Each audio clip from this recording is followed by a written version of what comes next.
coming up on Theater Talk. When you started out performing, you were doing drag, right? Did you consider yourself growing up? Did you like dressing up as women, or for you was it just shtick? Was it just this is going to be my way into show business? I had both. But once I started doing it for a living, once you get paid for something, it takes all the fun out of it.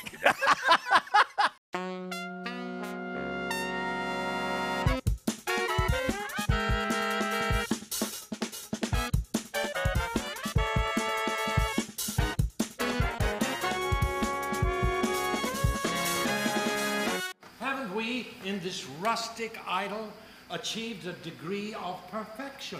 Our own Garden of Eden. Why invite in the snakes? Sweet friend, I believe our hosts are saying that anonymity is no longer an option. Not if they're combing through our mailing lists and leafing through our magazine. It's that damn J. Edgar Hoover. Something about that man has never sat right with me. From New York City, this is Theater Talk. I'm Susan Haskins. And I'm Michael Riedel of the New York Post, and we are delighted to have one of our favorite guests of all time. Joan Rivers is here with us tonight on Theater Talk. That's, one more pull. One more pull. And I could be. And you could. And I could be. Our old friend Harvey Fierstein is here. We love to have Harvey. You've been on 4 or 5 times now? At least. At least. Please. Somebody has to keep you in line. I know. But one of the things that you said that will always stick in my mind, because we've done 21 years worth of shows, but I thought it was real insight into acting when you were doing Tevye in Fiddler on the Roof. Oh my God, he's giving me a compliment. I'm so scared. I'm scared. Hold my hand. Watch out. No, you said when you were playing Tevye on Fiddler on the Roof, brilliantly, you said something that Laurence Olivier said: "Find the shoes, and you found the man." Yeah. That was a fascinating insight into acting. Yeah. And this certainly ties into No, Harvey's. It certainly does. It certainly does. Casa Valentina certainly ties into the shoes. And that's actually how we started with the men of Casa Valentina. Well, let us first say, you're here because you've got a new play. Yes. Casa Valentina, opening on Broadway. On the 23rd of April at the Samuel J. Friedman Theater. Right. All right, so 47th Street. So you find the shoes, you found the man. How did you find the shoes for Casa Valentina? By looking for the girl. By looking for the girl. What we did for the first 2 days, Joe Mantello had this idea, Joe, the brilliant director, had this idea of taking the company and just having the whole weekend to just let them get relaxed. And we had a double table of wigs, starting with platinum blonde at one end and black at the other, with every shade in between, just hundreds of wigs. Then we had racks of clothing, everything, bras, girdles, house dresses, real dresses, shoes, and then we had makeup tables with every kind of makeup. And the guys came in because it's all guys. We must say this is a play about men who dress as women. Right, heterosexual transvestites. Right. It's a group of heterosexual transvestites back in 1962, right, who, one of them and his wife, founded a resort in the Catskill Mountains where these gentlemen could go and be themselves, which meant being ladies. Right. And they formed this Garden of Eden, this perfect place where no one would make fun of them, no one would point and stare. They could be themselves all day. They could sleep in undies if they wanted to, get up in the morning, shave in nightgowns, spend the day as women, and this perfect Garden of Eden. And sometimes they came up with their wives, sometimes they brought their children, mostly their wives, and mostly alone.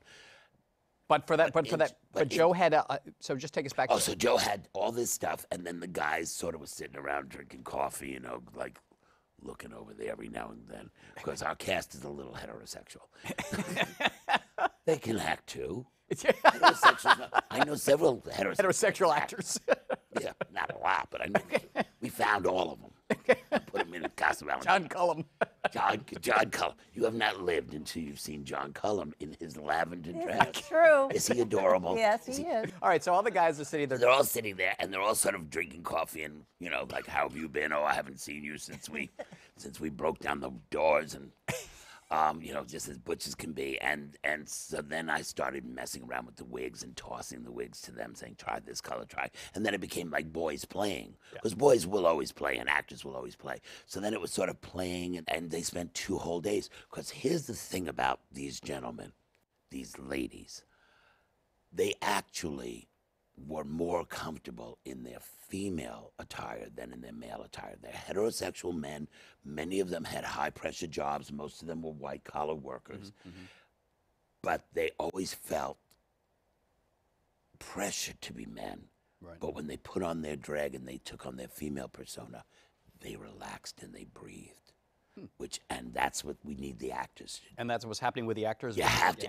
So they rehearsed. Nobody told them what to do, but they rehearsed every day in different varieties. Some people full drag, full makeup every day. Some just with the wig on and a house dress over their men's clothes, whatever made them comfortable. Because the idea was by the time they got to the theater, nobody would be like awkward. Nobody would be putting anything on. They'd all be relaxed, and they are. So it's John Cullum, Larry Pine. Larry Pine, Tom McGowan, Nick Westrate, the fabulous Gabriel Ebert. Who won the Tony who for won the Matilda. Tony last year for Matilda. Right. Patrick Page, of course, and Reed Birney in a career-defining performance. And they're all straight. These are, I mean, we don't want to out, but these are all straight actors. Mostly.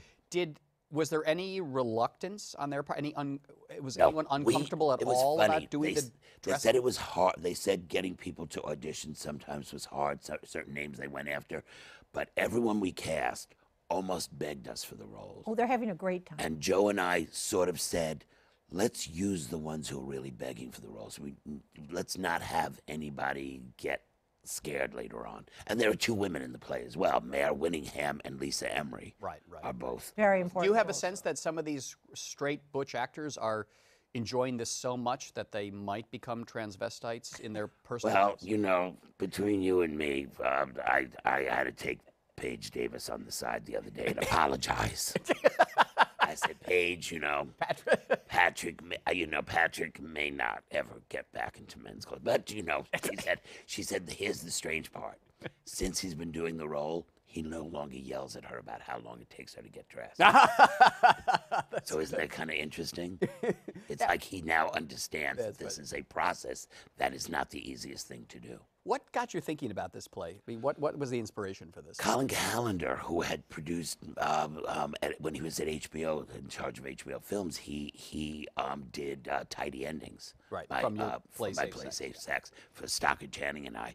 And he called me up and said, there's this book of photographs. These two guys found a bunch of photographs at a flea market. They turned out to be photographs of these ladies up in the Catskills, and they printed a book of photographs. We'd love to get you to write a play. And I said, you know what? I actually know about it. Because my father was brought up in the Catskills in Ellenville, New York, and we knew about it. You'd heard about this I'd heard strange about it when I was camp a where kid. men dressed as women. Yeah, but as kids, there was a nudist colony right across the road. We'd much rather go to the nudist colony. If we were going to walk down that road, we weren't looking for men flouncing around in dresses. We wanted to see naked people. Children, So I said, I knew about it. I said, but, what have I got to say about, and their idea was, it'll be a fun romp. You'll write a fun romp.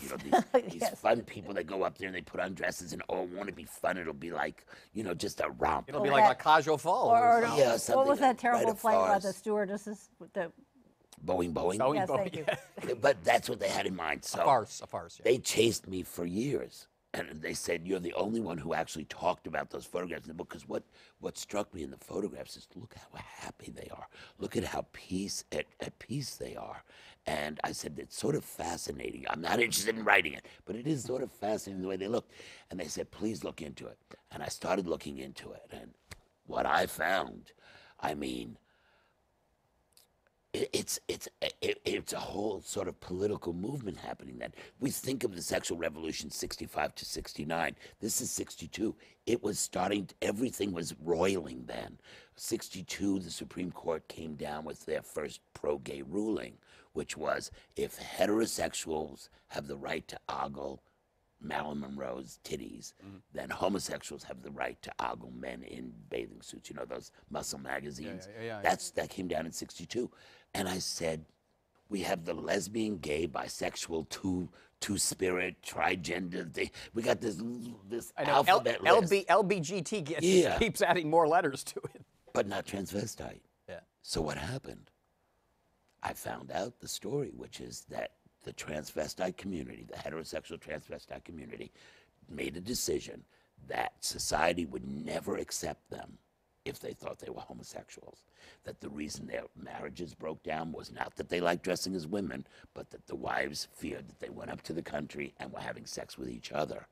And they made a decision, we will ban homosexuals or we are homosexuals. Yes, that's the statement I very have in the interesting play. thing. Right. I have the character in the play says, and actually, it turns into this big discussion between them. You're like, who are we to ban other people and all that? You know, it's a really kind of gorgeous. And I used as many quotes from the real conversations from that they real had. conversations that I could find. But there's a line that I wrote where Reed Birney says, 50 years from now, when homosexuals are still the back alley vermin of society, cross-dressing will be as normal as cigarette smoking. And the transvestites will cheer those in this room. And you bring out this homophobia within them, but you do sort of wonder how many of the men are really afraid of their own homosexuality. And that's the question. What I really found is that none of these men dressed for the same reason. Some, it really was a sort of clothing fetish. Some, it was an underwear fetish. Some really found release in being a girl. Some found release in being a girl and wanted to have sex as a girl.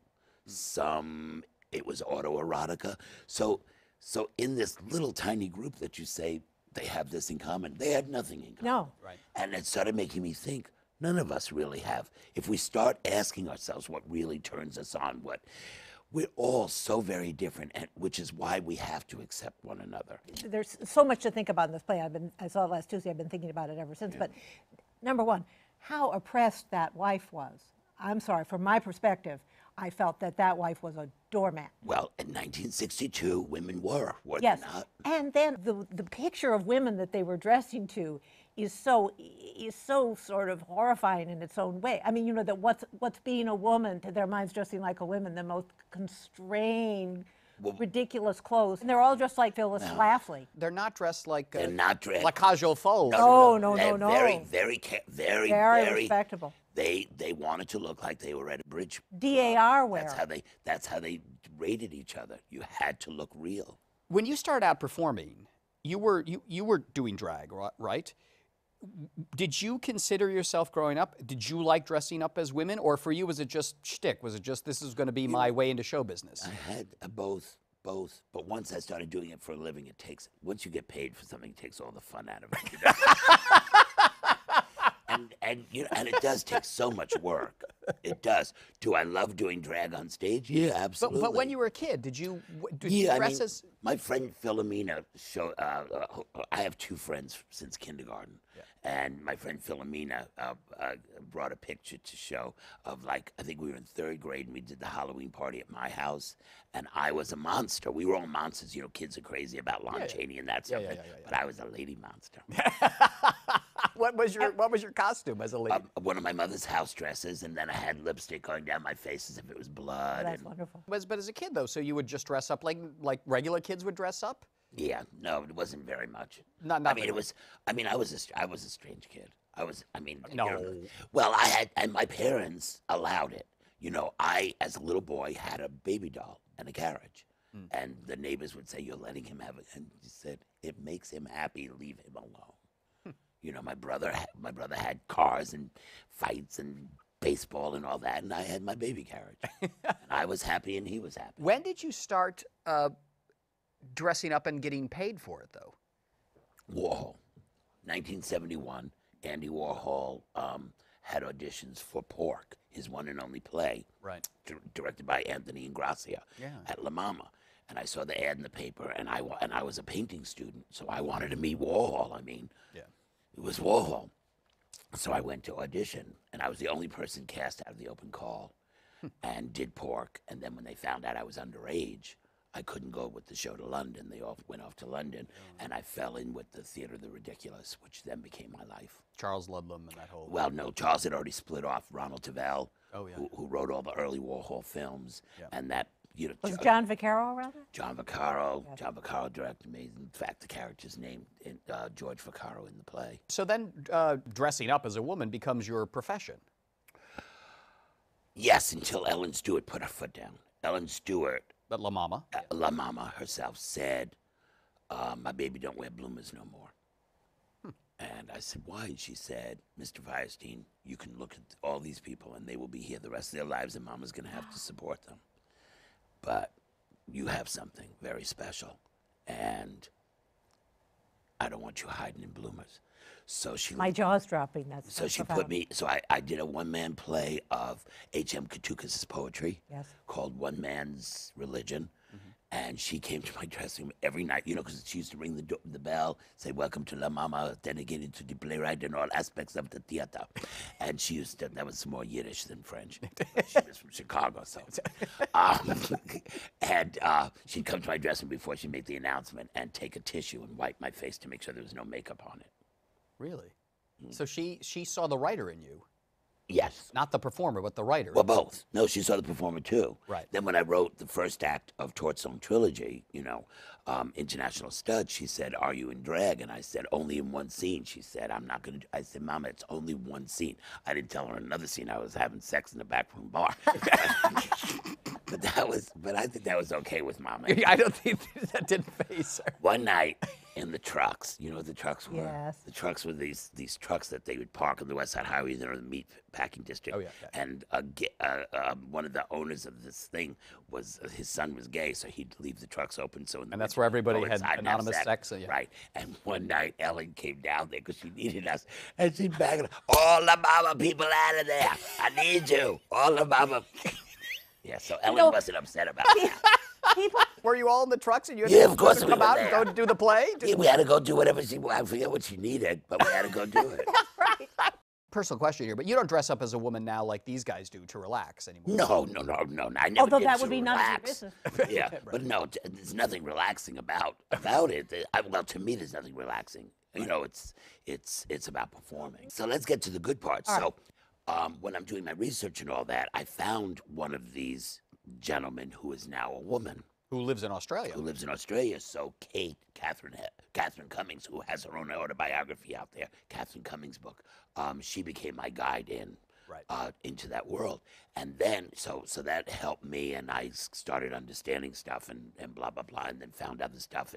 And I've met a lot of other people since then. But my idea was I didn't want to speak too much to current transvestites. I wanted to capture that time when men were men and women were women, and that Transvestites were transvestites. and transvestites were transvestites, and this poor woman Rita was putting up with it, and what she, you know, what she put up with, and how she subjugated herself to her husband. Her husband's narcissism. Which is, but it's, well, you use the word narcissist. That's a great word I use in the play a lot. Yeah.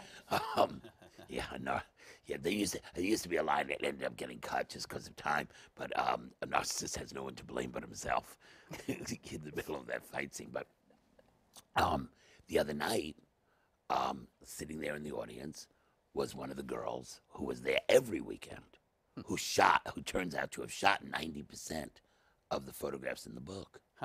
And as a girl, or was it a man who well, I mean, it's a man who came, but he came to the theater dressed as? Yeah, big earrings. He was with his daughter, who's very supportive of him, and they came to the theater, and they're going to come to opening night also.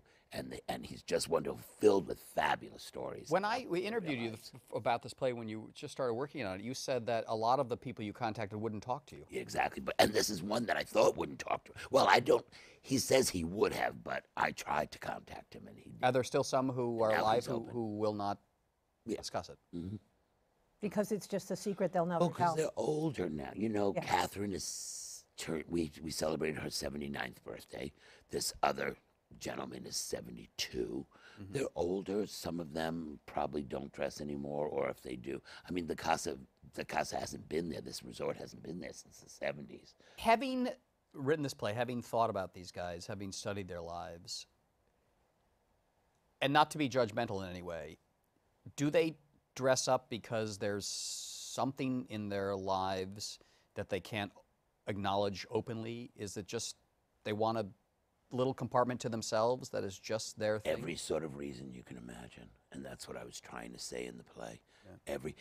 And what happens in the play is they have this Garden of Eden, but two of them want more. They want the world to accept them. They want society to accept them. They want to be able to walk out in the street, and they force the group into the public eye.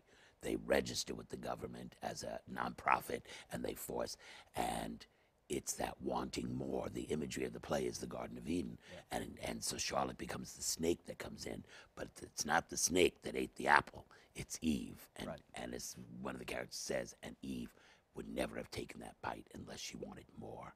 And once that apple's bitten, the place falls apart. They're not safe anymore.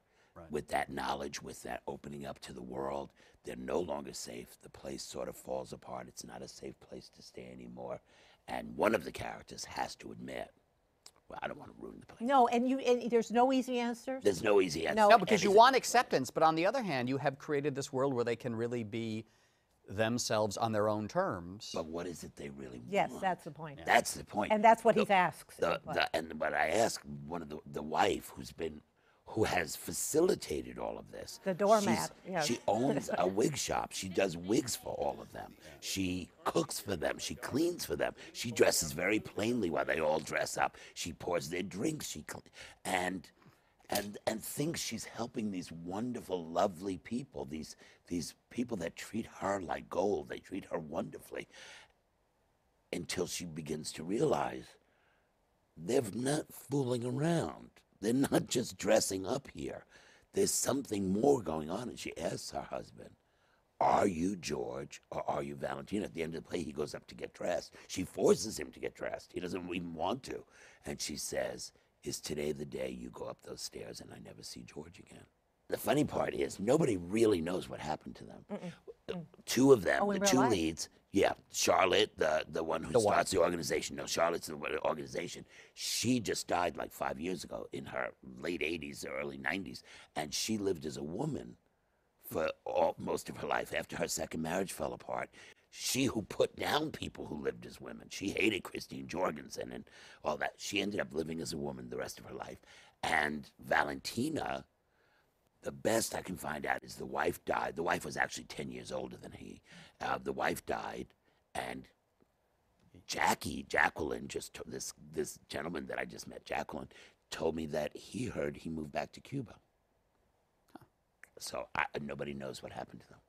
Fascinating. You got to see it for yourself. I'm so proud of this play because it's so funny. Yeah. It's so funny, but it's like starts out like really human, and then it becomes this sort of wild comedy, and then all of a sudden it's politics, and then by the second act you realize that politics really are us trying to put our imprint on the world, and then it comes back around, because I assumed that the audience was going to walk in with real prejudice. Like these guys are all gay and they're up here fooling around and what are these idiots? And hopefully we take you in so you fall in love with them. And then just before the curtain, I send somebody out there to express who you were when you first walked in, and who says everything you were thinking when you first walked in. And it's shocking to hear that again. And she has a big point. And she has a big point. But it's shocking to hear what she says, because you like these people. Casa Valentina at the Samuel Friedman Theater. It is only one of several Harvey Fierstein shows on Broadway now. I believe there are a couple of other little things you got Something called Newsies. Yeah, and we just celebrated 2 years. We're now into our third year and about to send out the tour. Something called Kinky Boots. Oh yeah, that Tony Award-winning show. It's just celebrated 1 year, and we're just about to send out that tour, and it's going into rehearsal in Korea. So I got 3 on Broadway.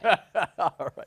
Broadway. It's a nice thing. I go 41st Street, 45th Street, 47th Street. I need something on 44.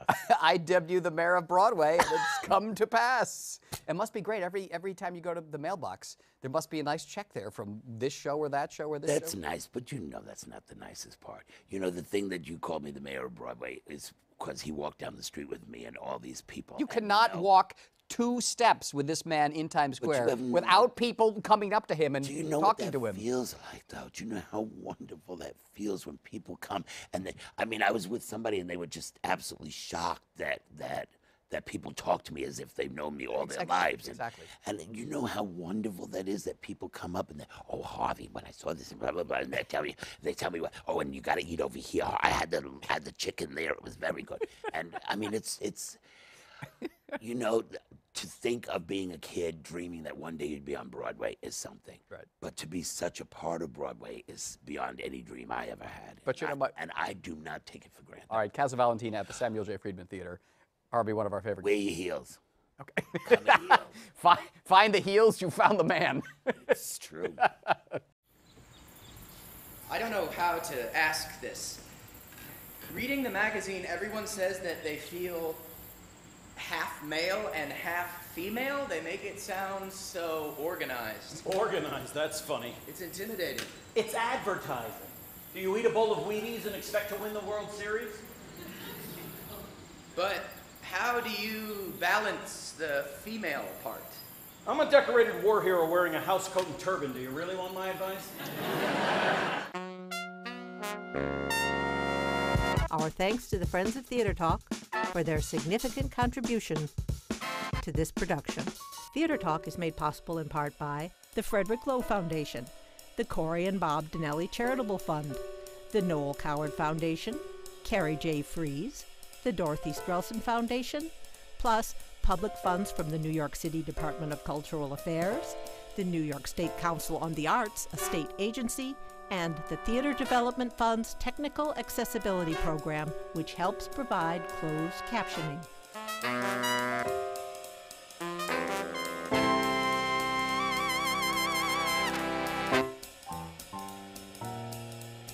We welcome your questions or comments for Theater Talk. Thank you and good night.